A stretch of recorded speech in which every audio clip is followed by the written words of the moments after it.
Hey guys, কি অবস্থা? ভালো তো? বিসিসিআই শেষ পর্যন্ত মোস্তাফিজুরকে ব্যান করে দিল বলতে গেলে, ক্রিকেট থেকে, টিম থেকে বাদ পড়ে গেল। তো এখন বিষয় যেটা হলো, আরেকটা প্লেয়ারও রাজনীতির শিকার হলো।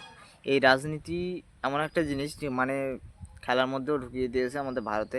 তো যাই হোক, সে ওতে আমার কিছু যায় আসে না, বাদ পড়েছে কোনো ব্যাপার না। এখন বাংলাদেশ ক্রিকেট বোর্ড বলছে যে তারা একটা প্লেয়ারকে সিকিউরিটি দিতে পারে না, এই রিজন দিয়ে বার করে দিয়েছে।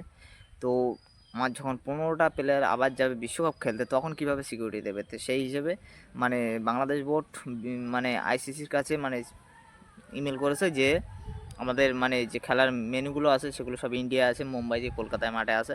তো এটা আমাদের শ্রীলঙ্কায় ফেলতে হবে, আমরা ওখানে খেলতে দিতে পারবো না। এটা প্রথম মানে কি বলবো, প্রথম একটা ইস্যু হিসেবে দাঁড়িয়ে গেছে যে বাংলাদেশেও মোটামুটি 2026 যে ওয়ার্ল্ড কাপ ফেব্রুয়ারি মাসে সেটা খেলতে আসতে পারবে না, ওদেরকে শ্রীলঙ্কায় খেলার জন্য তাদের মাঠ ঠিক করে দিতে হবে বা ওই মেনুতে তৈরি করতে হবে। আর দু নম্বর যেটা হলো আর কি সেটা হলো যে যে নিউজিল্যান্ডে যে মানে সিরিজ হচ্ছে যে ওডিআই, ওই তার যে মানে প্রথম যে শিডিউল মানে স্কোয়াড এসেছিলো, সেই স্কোয়াড থেকে মানে বলতে গেলে অনেক প্লেয়ার ফের আবার নতুন করে স্কোয়াড বার করছে, অনেক প্লেয়ার বাদ পড়ে গেছে। যেরকম গায়কোয়াড, সে লাস্ট ম্যাচে সে মানে সেঞ্চুরি করে, তাকে বসিয়ে দিয়েছে। সে আর কামব্যাক করেছে বলতে গেলে, তাকে ভাইস ক্যাপ্টেন হিসেবে দিয়েছে। আর মোহাম্মদ সামির যে কামব্যাক ছিল সেটাও বাদ হয়ে গেছে, সে তার জায়গায় সিরাজ চলে এসেছে। মোটামুটি সব প্লেয়ার এই আছে, লিস্ট দেখে নিও। তো এই চলছে আপাতত। আর 3 নম্বর যেটা হলো, উসমান খাজা অস্ট্রেলিয়ার প্লেয়ার, সে মানে আন্তর্জাতিক খেলা থেকে সে রিটায়ারমেন্ট নিয়ে নিয়েছে বলতে গেলে।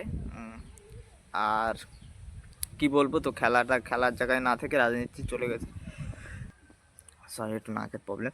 তো যাই হোক, খেলার জায়গায় না থেকে রাজনীতি চলে গেছে। সে যাই হোক, সে বিসিসিআই বুঝবে আর মানে আইসিসি বোর্ড বুঝবে, ওতে কোনো যায় আসে না। আর দ্বিতীয়ত মানে কি বলবো আর,